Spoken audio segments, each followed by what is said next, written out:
스포츠가 있는 저녁 어떠신가요? 아나운서 한상원입니다. 오늘 하루 이슈들을 살펴보는 스포츠 타임라인으로 출발합니다.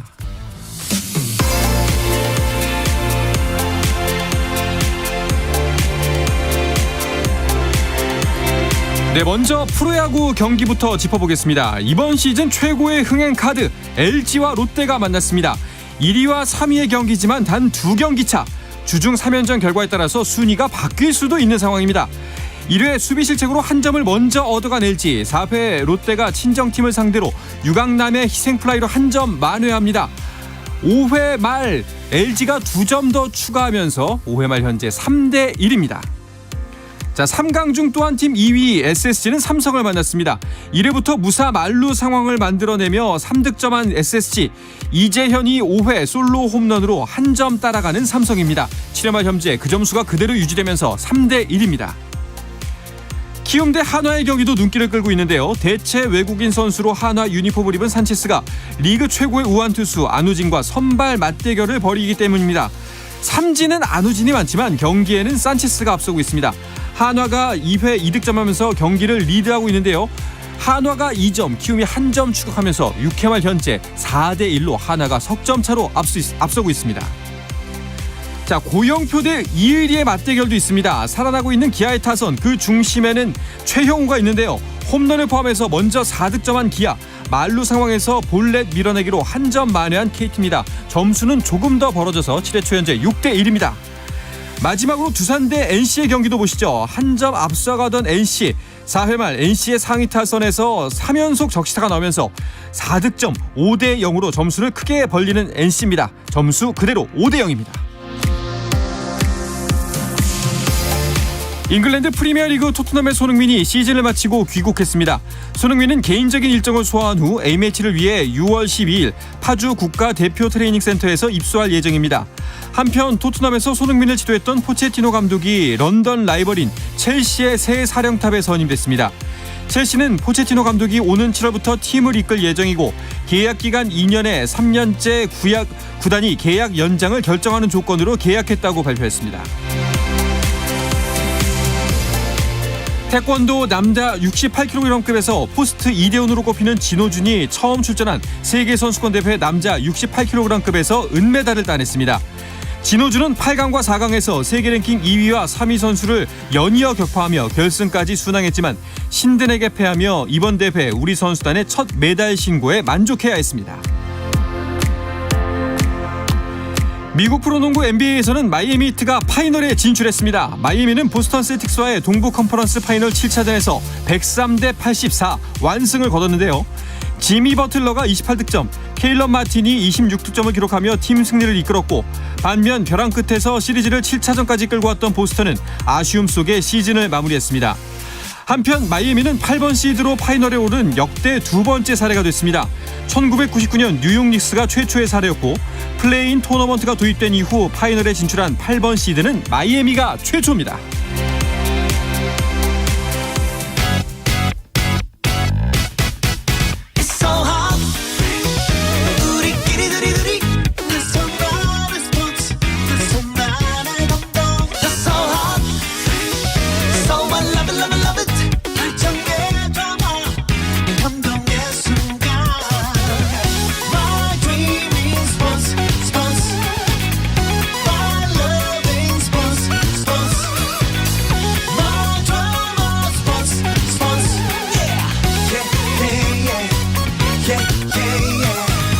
스포츠. No problem. 다양한 스포츠 이야기를 나누는 정 PD와 김 기자 시간입니다. 오늘은 정현호 KBS 스포츠 PD 홀로 제 옆에 나와 있습니다. 어서 오십시오. 네, 안녕하십니까. 짝꿍 어디 갔습니까?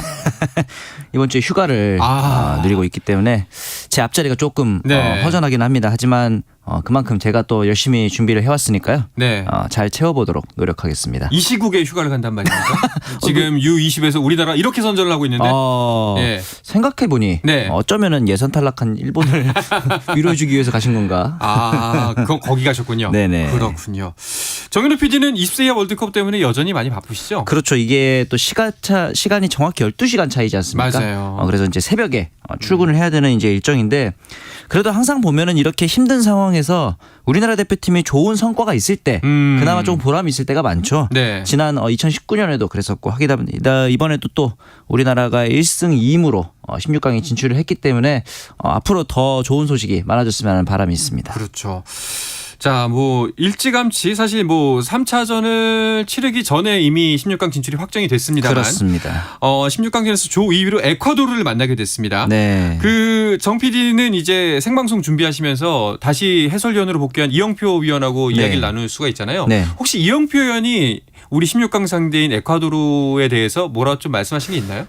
솔직히 말씀드리면은 새벽 경기잖아요. 네. 끝나고 보내드리기 바빠서 이 붙잡고 뭘 여쭤보고 싶어도 네. 피곤하고 이래서 또 이제 방송 전에는 자료 준비한다고 그쵸. 감비아든 네. 온두라스든 준비를 하셔야 되니까 막상 정확하게 좀 많은 얘기를 여쭤보지 못했었는데 한 가지 제가 바람이 있다면은 2019년의 기억이 살아났으면 좋겠다. 왜냐하면 2019년 20세 이하 월드컵에서 우리나라가 준결승에서 에콰도르를 만났습니다. 네. 근데 에콰도르를 상대로 1대0으로 승리를 거두면서 최초로 결승전에 올라갔던 좋은 기억이 있거든요.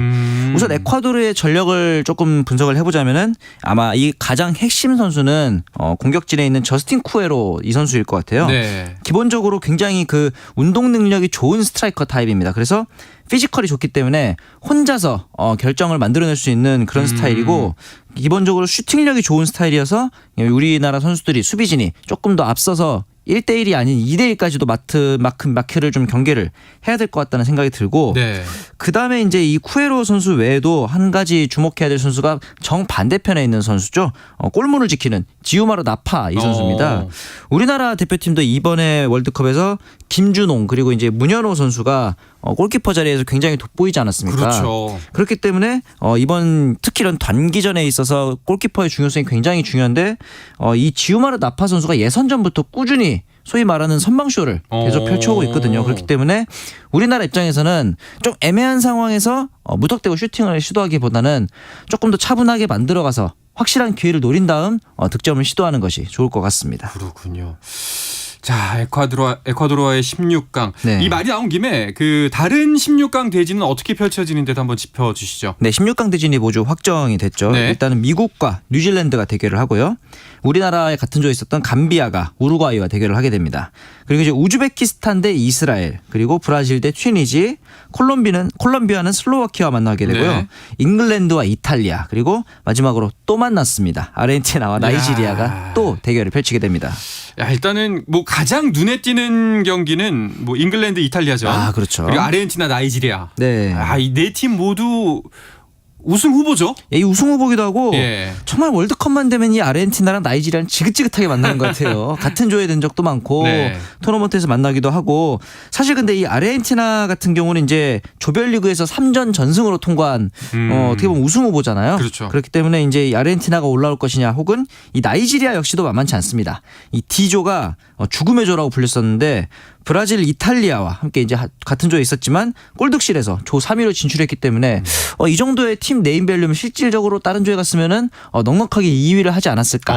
굉장히 좀 죽음의 조였기 때문에 두 팀 다 어느 팀이 올라오더라도 쉽지 않은 8강전이 될 것으로 보입니다. 그렇군요. 우리가 만약에 16강전에서 이제 에콰도르를 꺾고 올라가면은 그렇죠. 우리의 상대는 아르헨티나와 네네. 나이지리아전의 승자와 맞붙게 되는 일정인데 네. 어디든 별로 만나고 싶진 않네요. 그러니까 예. 이게 대진표가 조금은 어려운 대진표인데 그래서 한간에서는 우리나라가 조 2위 대신 3위를 하는 게 어땠을까.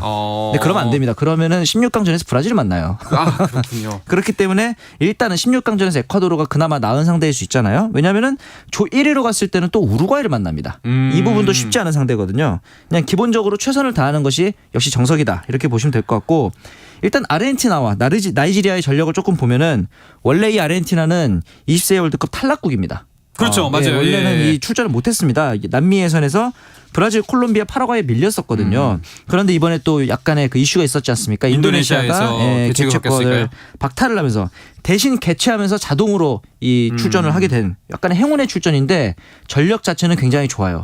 예선에서 3전 전승을 거두기도 했고 이 가장 핵심 선수가 역시나 그 페르난도 레돈도라는 레알 마드리드 레전드의 아들인 페데리코 레돈도가 있습니다. 이 선수가 이제 굉장히 그 수비 진영에서 좋은 역할을 해주고 있고 그다음에 이제 맨체스터 시티 소속의 이 페로네 이런 선수들이 좀 주요 경기 대상이 될 것 같고요. 그다음에 이 나이지리아 같은 경우는 쉽게 말해서 감비아 이번에 경기 보셨겠지만 네. 이 아프리카 국가들이 연령별 대회에 나오면은 굉장히 잘해요. 뭐 현관에서는 나이를 속인다 뭐 이런 얘기도 있긴 하지만 도깨비들 같아요. 그렇죠. 네. 그만큼 이제 종잡을 수가 없는 분석도 어려운 그런 특징이 있는데 지금 이렇게 이 아프리카 대륙에서도 가장 강호라고 볼 수 있는 게 바로 나이지리아입니다. 그렇죠. 이 20세 이하 월드컵에서 통산 13번 본선 진출에 성공했고 이게 아프리카 팀에서 역대 최다 출전 기록이 되겠습니다. 아마도 핵심 공격수인 이브라임 무하마드 선수를 우리나라가 마치 그 에콰도르의 쿠에로 선수처럼 좀 밀착 마크를 할 필요성이 있어 보입니다. 자, 뭐 사실 조 1위로 올라가야 된다. 조 2위가 더 낫다. 뭐 여러 가지 말이 있었지만 16강 올라온 팀들 몇몇을 보면 만만한 팀은 그럼요. 없습니다. 애매하게 고르는 것보다는 역시 순리대로 정석대로 그렇죠. 가는 게 정답이죠. 이제 이러니까 또 좀 아쉬워지는 부분이 네. 박승호 선수가 조기 귀국을 하게 됐잖아요. 네. 지금 이 전력의 누수가 생긴 것 같아서 더 아쉬워요. 맞습니다. 이 30일 현지에서 귀국을 하게 됐는데 이러면서 이제 6월 1일 16시에 인천공항에 도착을 하게 됐고 이 KFA의 보도에 따르면은 수술과 재활을 잘 마쳤을 경우라 하더라도 거의 반년 후에나 경기 출전이 가능할 것으로 보고 있다. 이렇게 얘기를 하고 있습니다. 오른쪽 발목에 부상을 당했다고 하는데 네. 사실은 그래서 이 동료들이 정확하게 시즌 아웃 혹은 이제 반년 이상의 부상이 아니길 바라는 마음으로 감비아전의 시작을 직전에 김은중 선수들이 모두 박승호 선수 유니폼을 들고 선발 사진을 찍으면서 어떤 응원을 보내기도 했었는데 일단은 박승호 선수는 재활에 좀 전념을 해야 될 것 같고요. 네. 이거 외에도 김은중 입장에서는 조금 아쉬운 절차가 하나 있었습니다. 바로 이제 전세기 준비 이상으로 하루 늦게 경기장에 도착을 한 거예요. 원래는 이제 29일 오후 3시 현지 시각으로 이때 이제 경기가 있는 산티아고 델 에스테로로 출발을 할 예정이었는데 FIFA가 제공하는 전세기인데 이상이 생긴 거예요. 비행기에. 네, 비행기 이상으로 인해서 30일 오전 10시로 이렇게 되면 이제 선수들 입장에서는 하루 버린 거죠. 네, 굉장히 애매한 시간이잖아요. 그렇죠. 그렇기 때문에 이때 연습을 하기도 뭐하고 또 충분히 휴식을 취하기도 뭐하고 뭐 다행인지 불행인지 모르겠지만 감비아나 이탈리아 같은 몇몇 국가들 역시 뭐 이런 일이 있었다고 하는데 반면에 우리랑 이제 16강에서 격돌할 에콰도르는 이런 이슈가 없었거든요. 그리고 심지어 이 경기장인 우니코 마드레드 시우다데스에서 이미 한 경기를 한 바 있습니다. 이 에콰도르 같은 경우는 심지어 이 경기장에서 9대 0으로 피지를 상대로 대승을 거뒀단 말이죠. 네. 이런 어떤 좋은 기운들이 있기 때문에 우리나라 입장에서는 사실 경기장에 좀 일찍 도착해서 적응 훈련이 굉장히 그렇죠. 좀 필요한 상황이었는데 이 부분이 좀 아쉽고 왜냐하면 이번에 우리나라 같은 경우는 지난 카타르 월드컵 때처럼 조별리그 3경기를 모두 같은 경기장에서 치렀기 때문에 네네. 새로운 경기장에서의 적응 이 부분도 중요해 보입니다. 자, 아쉬운 점은 있지만 그래도 일단 박승호 선수의 쾌유를 빌어야 될 것 같고요. 맞습니다. 또 그냥 경기장에서는 최선을 다하는 수밖에 없겠다라는 생각이 듭니다. 네. 자, 이번 U20 대회 사실 뭐 우리 입장에서야 16강 진출 굉장히 참 다행스러운 일이고 고마운 일이지만 네. 이변도 많이 일어났습니다. 일본도 탈락했고요. 프랑스도 탈락을 했어요. 그렇죠. 이제 프랑스가 사실은 우리나라의 첫 경기에서 패하면서 컨디션이 좀 안 좋은 건가 했는데 그냥 냉정하게 보면 그렇게 전력이 좋지가 않았다. 약체였던 거죠. 약체였던 예. 거다. 이렇게 볼 수도 있을 것 같아요. 우선 일본 같은 경우는 이 20세 이하 월드컵 조별리그 탈락이 2001년 이후 처음이라서 22년 만이랍니다. 이게 2009년부터 4개 대회 연속 본선 진출이었고 2017년과 19년에서는 연속으로 16강에 진출을 했고요. 이 부분에 대해서 이제 국가대표 출신인 다케타 슈이로 선수가 이 미토마 같은 유럽에서 뛰는 선수들이 많아져야 된다. 우리나라 선수들 그러니까 여기서는 일본 선수들을 지칭하는 거죠. 네. J리그에 만족하지 말고 해외로 많이 나가야 한다. 이 결과를 냉정하게 받아들여야 해외 이적이 늘어날 것이다. 네. 마치 우리나라가 2014년 월드컵, 18년 월드컵 이후에 좀 해외 진출을 적극적으로 추진했던 것과 같은 맥락으로 보입니다. 그렇군요. 자, 이제 우리 16강전은 언제 펼쳐지나요? 우리 16강전이 이제 돌아오는 금요일 새벽입니다. 금요일 새벽 06시에 KBS ETV에서 KBS 함께 하실 수 ETV에서 있습니다. KBS ETV에서 하죠. 네, 맞습니다. 네, 정현호 PD가 주관하는 네. 우리나라의 16강전 꼭 같이 함께 봐주시기 바라겠습니다. 네. 자, 그리고 다른 스포츠계의 소식도 살펴보겠습니다. 세계 선수권 대회가 이제 종목별로 이어지고 있는데 네. 배드민턴에 이어서 네. 탁구가 이번엔 또 사고를 쳤습니다. 그렇죠. 이번에 또 신유빈, 전지 두 선수가 이제 큰일을 해냈는데 이 세계 탁구 선수권 대회 개인전 이제 세계 탁구 선수권 같은 경우는 단체전 또는 개인전을 열리는데 올해는 개인전 대회였는데 여자 복식 결승전에서 중국의 왕이디 천멍조한테 3대 0으로 패하면서 은메달을 따냈습니다. 하지만 이게 왜 대단했냐면은 준결승에서 세계 랭킹 1위인 중국의 수닝사 왕만이조가 3대 0으로 이 신유빈 전지희조가 이겼어요. 네. 이러면서 이제 만리장성을 넘었다라고 했는데 또 다른 만리장성이 있었다. 이렇게 볼 수 있고. 네. 근데 이 은메달 이상의 성적이 얼마만이냐면은 1993년 스웨덴 예테보리 대회에서 현정화 지금 마사의 탁구단 감독이 단식 우승을 차지한 이후로 30년도 거의 넘었죠. 30년 만에. 30년 만에 있는 신기록이고 이런 면에서 봤을 때 우리나라 탁구계 또 새로운 바람이 불지 않을까 기대해 봅니다. 사실 그만큼 중국의 벽이 어마어마하거든요. 네, 그렇죠. 그럼에도 불구하고 정말 대단한 쾌거를 이뤄냈습니다. 네. 두 선수의 호흡이 정말 대단했다라는 네. 평가가 많아요. 두 선수의 공통점이 네. 전반적으로 좀 이제 그 과정이 좋지 않았어요. 왜냐하면은 신유빈 선수 같은 경우는 지난해 5월에 손목뼈에 수술을 했고요. 또 9월에 또 뼈 조각 제거 수술을 합니다. 전지희 선수도 작년에 무릎 부상이 있었고요. 그런데 이 두 조의 경기력을 보면은 32강전부터 준결승까지 4경기를 단 한 세트도 내주지 않고 4연승을 거둡니다. 이런 걸 보면서 이 두 선수가 서로 뭐라 그랬냐면은 우리 둘 다 서로 미친 것 같다고. 우리도 우리 스스로 어떤 경기라고 하는지 모를 정도로 굉장히 경기력이 좋았다. 이렇게 볼 수 네. 있고 사실 신유빈 선수의 이 손목 골절 이때 가장 이 신유빈 선수를 이끌어줬던 거는 제가 보기엔 웨이트 트레이닝으로 인한 하체 강화 이 부분이 좀 좋은 역할을 했던 것 같고 그다음에 전지희 선수 같은 경우에는 계속 2018년 이후로 이제 좀 좋지 않은 성적이었는데 김택수 감독과의 좀 호흡이 맞아가지고 네. 신유빈 선수의 케미가 더 돋보이지 않았나 생각이 듭니다. 그렇습니다. 자, 이제 우리나라의 탁구계에 또 새로운 부활이 시작되지 않았나 하는 생각이 듭니다. 네. 자, 그리고 프랑스 오픈 테니스 대회 개막을 했죠. 네, 맞습니다. 역시 근데 프랑스 오픈 하면 나달인데 나달이 없어요. 나달 선수가 이제 은퇴를 선언을 네. 했는데 그러면서 이제 나달의 자리를 노리는 선수들이 있습니다. 알카라스, 카를로스 알카라스 선수가 일단은 2회전에 진출을 했고요. 그다음에 조코비치도 이제 1회전을 통과를 했습니다. 이렇게 알카라스랑 조코비치 이번 대회 우승 영순위 2명인데 4강에서 만나게 됩니다. 이렇기 때문에 이 4강에서 맞붙는 이 4강전이 아마도 실질적인 결승전이 아닐까 하는 예상이 또 있습니다. 물론 두 사람이 올라온다면. 그렇죠. 네네. 권순우 선수는 아쉽게도 불참이죠, 이번에. 네, 이번에 그렇다 보니까 아무래도 우리나라 팬들의 이 롤랑가로스에 대한 관심이 살짝 덜하지 않을까 싶은데 지난 2월에 카타르 엑손 모바일 오픈에서 이제 남자 단식 16강전을 마지막으로 지금은 이제 부상 때문에 어깨 치료에 좀 집중을 하고 있습니다. 네. 사실 그 전까지 권순우 선수가 큰 부상이 없었거든요. 그런데 이제 재활 기간을 어떻게 보내느냐 좀 중요할 것 같은데 왜냐하면은 아마도 이대로면은 8월 말에 있을 US 오픈부터 복귀를 네. 하게 되고 그러면 이제 뭐가 남냐면은 9월에 있을 아시안 게임이 열립니다. 그렇죠. 이 권순우 선수가 아직 병역을 해결하지 않은 상태이기 때문에 복식에서 특히 단짝인 홍성찬 선수와의 어떤 독식 파트너 이런 부분도 좀 기대를 하고 있기 때문에 재활을 통해서 8월, 9월에 좋은 경기력을 보여주는 것이 중요해 보입니다. 네, 이번에 뭐 참여는 못했지만 그래도 좀 더 높이 뛰기 위한 도약으로 삼았으면 좋겠습니다. 네. 자, 이제 잠시 쉬었다가 와서 메이저리그 이야기 주간 MLB로 이어가 볼 텐데요. KBS 1라디오의 모든 프로그램은 유튜브로도 함께 하실 수가 있습니다. 물론 한상원의 스포츠도 유튜브에서 보실 수가 있으니까요. 많은 관심 부탁드리겠습니다.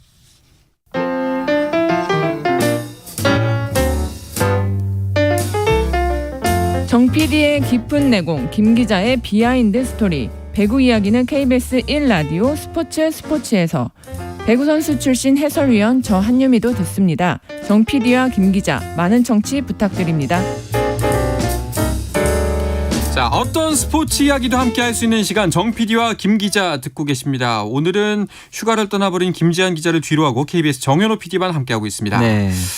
오늘 혼자 하려니까 좀 힘들죠? 약간 숨이 차는 것 같기도 하고 예. 네, 목도 살짝 아파오고 예. 아주 열심히 전달해드리도록 이제 하겠습니다. 절반 남았습니다. 자, 이제 MLB 소식 짚어볼 텐데요.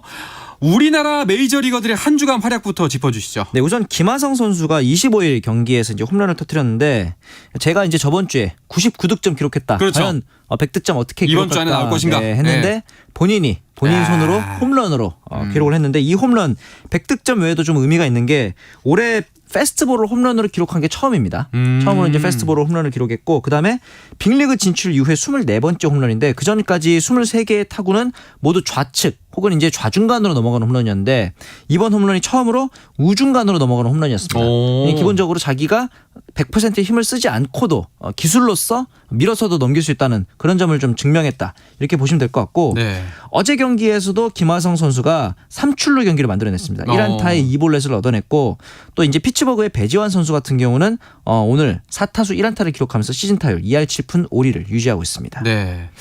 자, 근데 두 선수의 활약이 좀 네. 무색하게 둘 다 졌어요.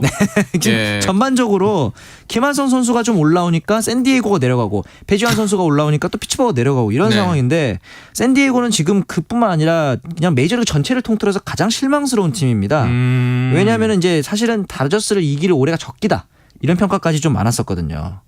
그렇기 때문에 사실 스포츠 전문 채널인 ESPN에서도 이번 시즌 가장 실망스러운 팀으로 다 샌디에이고를 꼽고 있는 그런 상황이고요. 그러니까 샌디에이고가 우승 후보라고 불리어도 무색할 만큼의 전력을 네. 갖추었다라고 평가를 받았는데 네. 뚜껑을 열어보니 사실상 샌디에이고 굉장히 좀 그렇죠. 기대에 미치지 못하고 있습니다. 실제로 시즌 초에 보가치 선수의 영입 이후에 활약을 볼 때마다 역시 강호다 이랬는데 그 이후로 거짓말처럼 소토, 헤이더, 마차도 데려온 선수들 다 부상이었고 복귀했던 페르난도 타티스 주니어도 관중들과 마찰을 일으키는 등 여러 가지 좀 이슈가 있었기 때문에 네. 사실 이런 걸 보면서 단장도 이런 것까지 예측하기는 어렵지 않았을까 그런 생각도 들고 김하성 선수 자리 없다고 시즌 초에 막 트레이드해야 된다 이런 여론도 있었거든요. 만약 그랬으면 어쩔 뻔했습니까? 그러니까요. 사실 뭐 우리 입장에서 보면은 네네.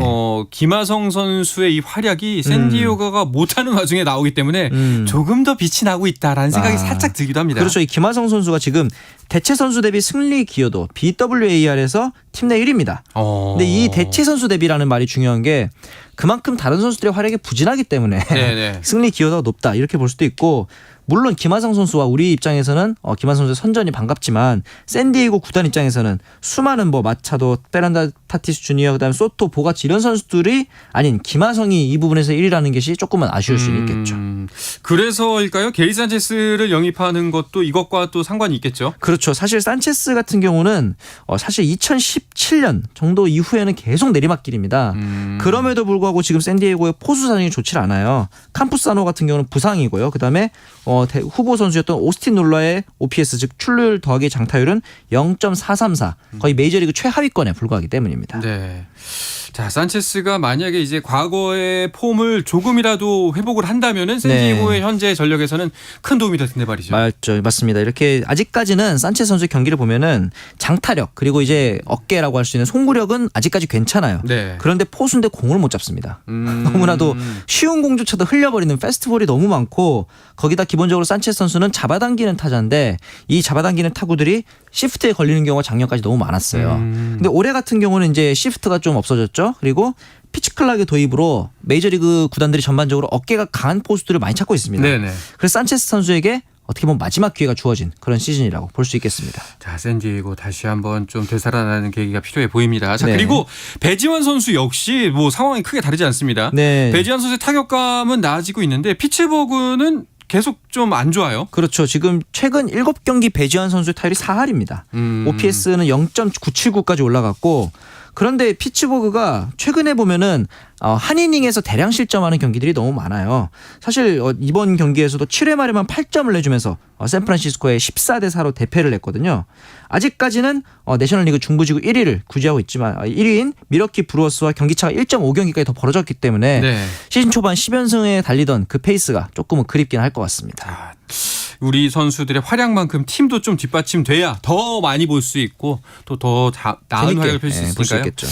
아쉽습니다. 자, 그리고 한 가지 또 반가운 소식. 네. 류현진 선수가 수술 후에 첫 번째 불펜 투구를 했다고 하죠. 네, 우선은 이제 선수들을 세워놓지 않고 투수와 포수만 있는 불펜 피칭을 마쳤고 그러면서 체인지업 커브 등 변화구를 많이 같이 섞어서 던졌는데 내가 야식을 끊고 체중도 감량해서 선발 투수의 몸을 되찾겠다. 네. 뭐 이런 인터뷰를 보이면서 이번 시즌 남은 경기에 대한 각오도 다졌습니다. 네. 토론토 구단 자체가 류현진 선수에 대해서 갖는 기대감도 크죠. 그렇죠. 공식 SNS에도 류현진 선수의 사진이 여러 장 올라왔거든요. 기본적으로 고행 연봉 선수지 않습니까? 네. 이 류현진 선수에 대한 기대가 클 수밖에 없고 사실 그 배경에는 선발진의 붕괴도 좀 어느 정도 있겠고 아마도 7월 올스타전 휴식일 이후에 류현진 선수가 복귀할 것으로 보입니다. 토론토 상황이 썩 현재 좋지 않군요. 네, 지금 이제 아마도 류현진 선수의 절친인 알렉 마노아 에이스 역할을 해줘야 될 이 선수가 지금 규정 이닝을 채운 72명의 선발 투수 중에 이닝당 출루 허용률, 볼넷, 투수 다 안 좋거든요. 평균 자책점도 5.53이나 되는 그런 수치 때문에 지금 토론토가 최하위에 처져 있습니다. 지금 여기는 템파베이가 너무 강력해서 네. 예, 10경기 반 차입니다. 맞습니다. 사실 템파베이 하면은 일단 7할 때 승률이 계속 이어졌는데 7할 때는 아니고 이제 6할 9푼까지 떨어지긴 했지만 그래도 여전히 강력한데 이 팀을 꺾은 게 바로 최근에 시카고 컵스입니다. 네. 시카고 컵스가 스트로먼의 완봉승을 힘입어서 템파베이를 제압을 했습니다. 네. 자, 그리고 메이저리그에는 또 어떤 이슈들이 있었나요? 이 스트로먼의 완봉승에 더불어서 이 노히트 노런이 2개나 나올 뻔했습니다. 하루에. 오. 사실 이 캔자스 시티가 7회까지 세인트루이스를 상대로 퍼펙트 피칭을 이어갔고요. 네. 그다음에 이제 앞서 말씀드렸던 스트로먼 역시 템파베이를 상대로 노히트 피칭을 이어가다가 9회까지 버티면서 완봉승을 했는데 한 가지 재밌는 게 템파베이 완더 프랑코 선수가 타구를 잡은 다음에 공을 한번 이렇게 튕기면서 소위 상대를 기만하는 듯한 네. 볼 플립으로 이제 최근에 메이저리그에서 이슈가 좀 됐었거든요. 근데 이날 스트로먼 선수가 투수 땅볼을 딱 잡은 다음에 요거 합니다. 볼 플립. 네. 마치 근데 상대가 또 하필 템파베이였거든요. 프랑코가 있는 보란 듯이 약간 보여주는 사실 스트로먼 선수가 예전부터 이런 약간의 그 기행을 일삼는 캐릭터의 모습이 많았거든요. 이런 복수에 성공한 모습이었고 이어서 또 조금 더 감격스러운 소식을 전해드리자면은 화이트삭스의 리암 핸드릭스 선수가 로스터에 등록이 됐습니다. 이 선수가 네. 사실은 림프종 진단으로 인해서 혈액암의 일종이잖아요. 이 WBC에서도 원래 호주 대표팀으로 나설 예정이었는데 암 진단 때문에 이제 불발됐었는데 열심히 이제 재활을 마치고 드디어 로스터에 등록이 됐다고 합니다. 그래도 꽤 빨리 회복이 돼서 돌아온 것 같아서 다행이네요. 네, 맞습니다. 사실 WBC에 불참할 때만 해도 이번 시즌에 보기는 어렵겠다라고 생각을 했었는데 네. 지난달 21일에 본인의 SNS를 통해서 완치됐다는 사실을 알렸고 곧바로 트리플 A에서 무려 6경기에 등판을 했습니다. 네. 그러면서 이제 5이닝을 던졌고 사실 이 선수 같은 경우는 이제 선발진에서도 좋은 역할을 하지만 화이트삭스에서 22시즌 동안 75세이브를 거두기도 했고 재작년에는 38세이브를 따내면서 구원왕도 차지했던 클래스가 있는 선수이기 때문에 화이트삭스 입장에서는 이 선수의 복귀가 반가울 것 같습니다. 그렇군요. 자, 그런가 하면 또 어떤 소식이 있었는지 짧게 부탁드리겠습니다. 네, 아무래도 최근에 KBO 출신 메이저리그에서 활약한 선수들이 기세가 대단한데 터크먼 선수가 한화 출신이잖아요. 네네. 이 선수가 최근에 또 컵스에서 타율 3할 8리, 출루율 4할 2푼 4리 굉장히 좀 좋은 모습을 보여주고 있기 때문에 이 선수가 과연 앞으로 어떤 활약을 펼칠지 보는 것도 재밌을 것 같습니다. 알겠습니다. 이 이야기를 끝으로 이번 주 정 PD와 김 기자는 마쳐야 될 것 같은데요. 마지막으로 정현욱 KBS PD, 김 기자에게 한 말씀 하시죠. 빨리 보고 싶습니다. 알겠습니다. 자, 오늘 수고하셨습니다. 고맙습니다. 네, 감사합니다. 자, 내일도 저녁 8시 30분에 뵙겠습니다. 한상원의 스포츠.